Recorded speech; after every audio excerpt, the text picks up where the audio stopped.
લગભગ અડધી કલાકથી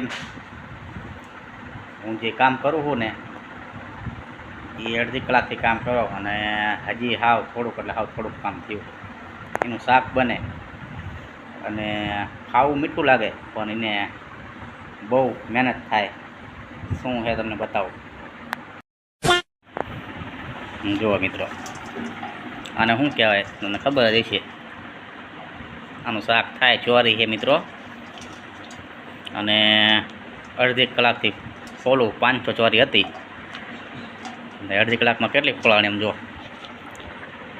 હજી આટલી ખાલી ફોલાણી છે. હા, એટલો એનો કૂસો હજી ખાલી નીકળ્યો છે. આ બધી પોલીસ એટલે હજી લગભગ મારે થઈ ગઈ છે 3 કલાક જેવું થઈ ગઈ છે 500 ચોરી ફોલવામાં. હવે આનું શાક ખાવું કેટલું મોંઘું કહેવાય. શાક ખાવું મીઠું લાગે પણ આમ ફોલવું બહુ કંટાળો છે.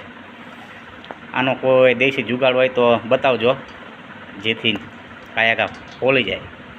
આનું મશીન ન આવે. મશીન આવતું હોય તો વળી મશીન લઈ લેવી. ઓછું હોય તો 200 રૂપિયાનું હોય તો લઈ લેવી વળી. શાક તો નાખે બહુ મજા આવે ખાવાની, પણ ફોલવાનું જ બહુ કંટાળો હોય. એકલા હોય ને એટલે 4-5 જણા હોય તો વાંધો ન આવે.